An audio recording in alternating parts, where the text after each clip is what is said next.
Sa ngalan ng Ama, ng Anak, at ng Espiritu Santo. Amen. Nasa 5 araw na tayo ng ating Misa de Gallio. At ito'y nangangahulugan na meron na dapat tayong naaalala na 4 na konkretong aral. Una ay ang aral ng pag-ibig. Ikalawa, ang aral na iginawad. Ikatlo, ang aral na nagpahayag. At ikaapat, ang aral tungkol sa alay. Ngayong 5 araw ng ating paghahanda sa Kapaskuhan, ang aral na mapupulot natin ay nagsisimula sa letter G. Kung gayon, yamang may 5 letra na tayong alam, kulang pa ng 4. Buo na halos. Pinag. Kahapon, matapos ang misa o kagabi, may nag-text sa akin, Father, alam ko ng bubuing salita, pinagtagpo. Sabi ko, mukhang mali yata. Mga kapatid, ang letrang G nangangahulugang galak. Bakit?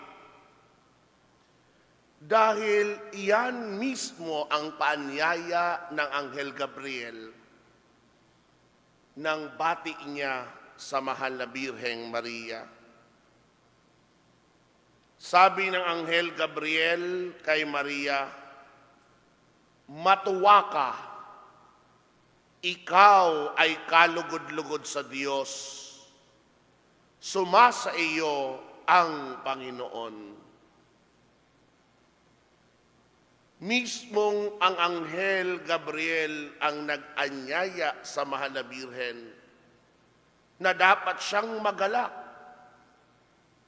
Subalit alam natin na mula sa salaysay din ni San Lucas na imbis na magalak ang mahal na Birhen, ang sinabi ni San Lucas na reaksyon ni Maria ay nagulumihanan si Maria sa gayong pangungusap at inisip niyang mabuti kung ano ang kahulugan niyon. Matapos ang salaysay na iyan, ipinaliwanag ng Anghel Gabriel kay Maria, bakit siya dapat ay magalak. 3 dahilan ng kagalakan na mapupulot natin sa salaysay ng Ebanghelyo. Una, ang tunay na galak ay galing sa Diyos o mula sa Diyos. Ang mismong pagbati ni Gabriel kay Maria, matuwa ka, yun ay galing sa Diyos dahil ang Anghel Gabriel ay sugo ng Diyos.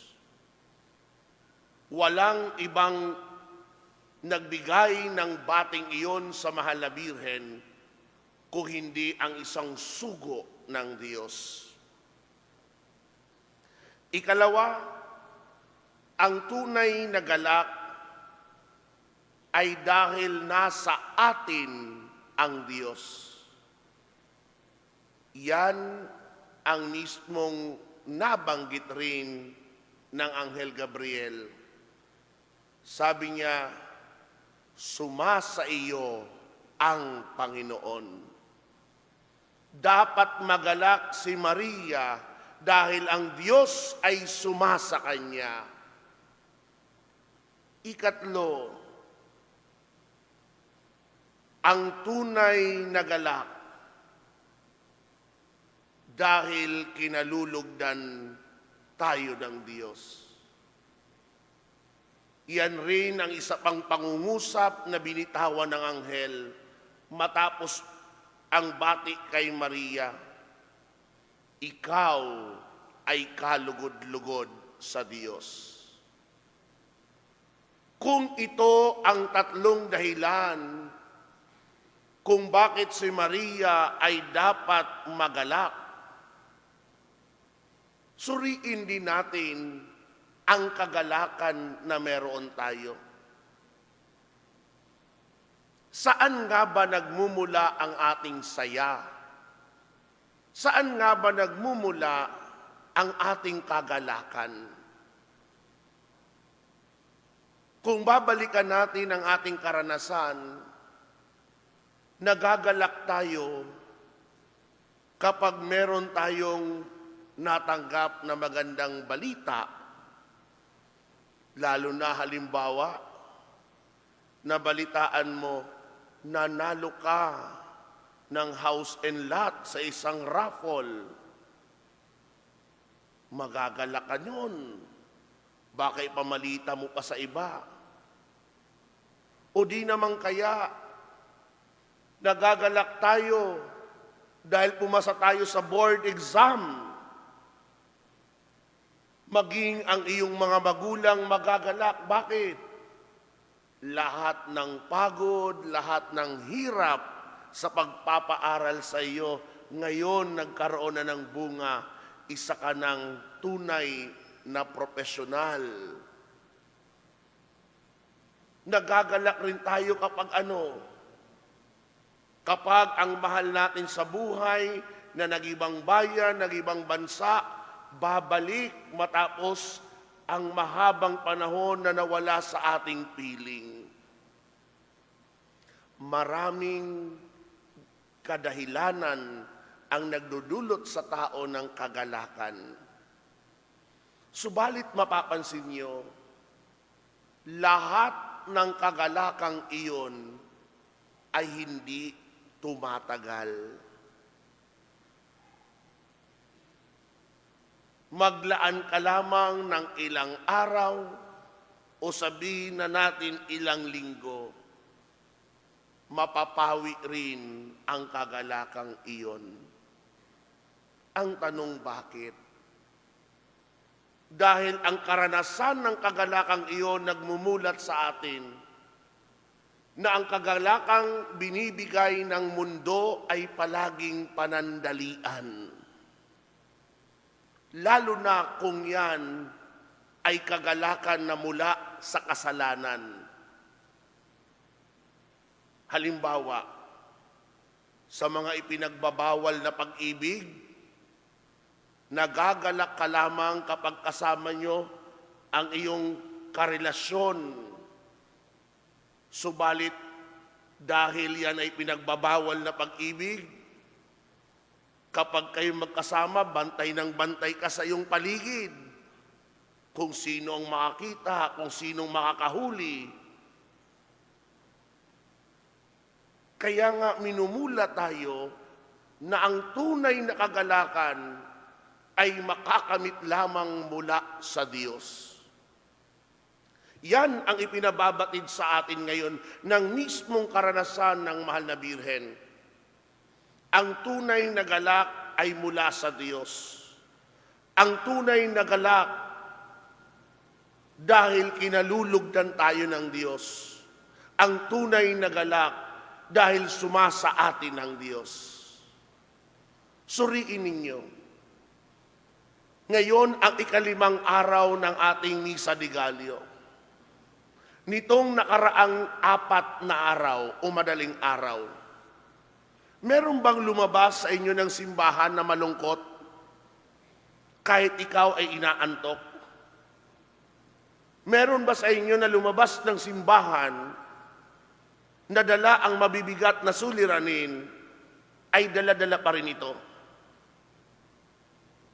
Kapag binubulong natin sa Diyos ang ating mga kahilingan, kapag isinabi na natin sa ating dasal ang ating mga nais, di pa man tinutugunan ng Diyos, naroon na sa iyong kagalakan na para bang tinugunan na kahit di pa nakakamit. Ang nag-uudyok yon sa atin ay ang pananampalataya na di tayo bibiguin ng Diyos.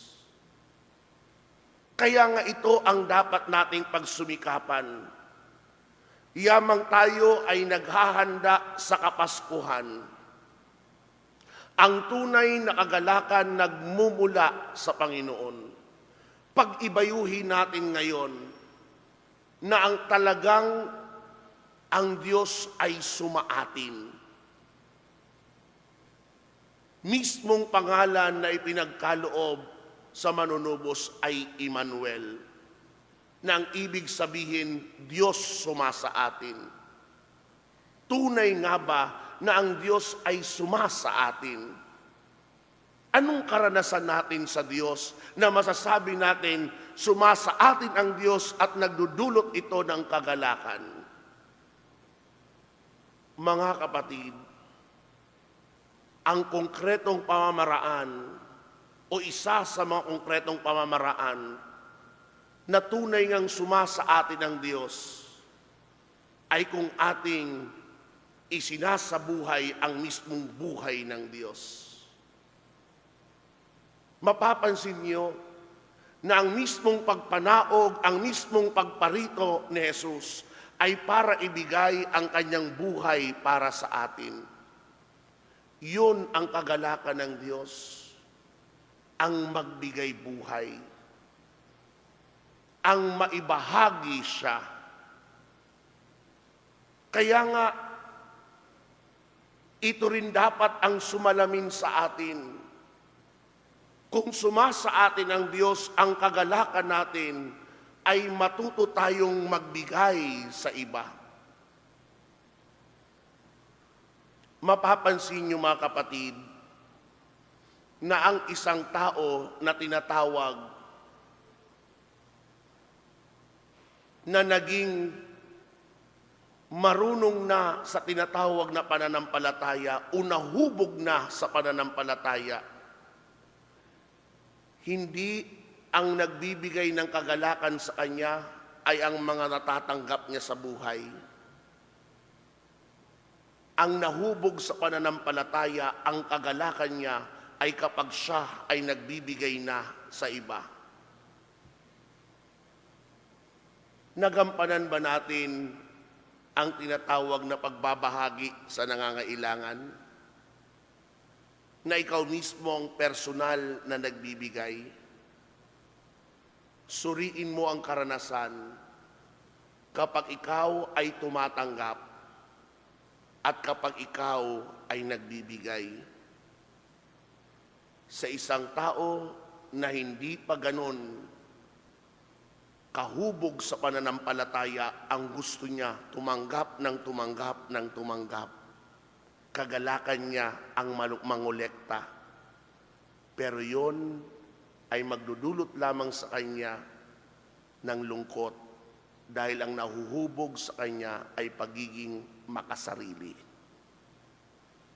Subalit ang isang nahubog sa pananampalataya, ang kagalakan niya ay magbigay ng magbigay ng magbigay. Dahil sa pagbibigay niya, sumasalamin sa kanya ang mismong larawan ng Diyos. Ang Diyos na meron tayo ay Diyos na mapagbigay. Yan rin ang paghahanda sa atin sa Kapaskuhan. Bakit tayo nagkakaroon ng pagdiriwang ng Christmas? Bakit tayo sa pagdiriwang ng Christmas party may exchange gift? May paraffol? Dahil nais ipabatid sa atin na di man tayo karapat-dapat tumanggap ng regalo, pinagpapala tayo, binibigyan tayo, dahil ipinaparamdam sa atin ang Diyos na palaging nagbibigay. Ang imahe ng Diyos na ibinigay ang kanyang anak, ang imahe ng Diyos anak na ibinigay ang kanyang sarili sa atin. Iyon ang tunay na kagalakan. Kaya sikapin natin na habang tayo nagpapatuloy sa paglalakbay na ito, may natitira pang 4 na araw at ang mismong araw ng pagdiriwang ng Pasko, magmuni tayo, magnilay tayo. Anong ba ang kagalakan mo? Nawa mga kapatid, matagpuan natin ng tunay na kagalakan nagmumula sa Diyos. Ang tunay na kagalakan ay kung tayo ay kinalulugdan ng Diyos, na ang tunay na kagalakan kapag ang Diyos ay sumasa atin. Nawa ang bawat bati sa atin sa pagdiriwang ng misa, sumainyo ang Panginoon. Matanim nawa na yan ay paalaala, magalak ka, dahil kasama mo sa paglalakbay sa mundong ito, ang Diyos na mapagbigay at nagtuturo sa iyo na magbigay sa iba. Amen. Sa ngalan ng Ama, ng Anak, at ng Espiritu Santo. Amen. Tumayo na po.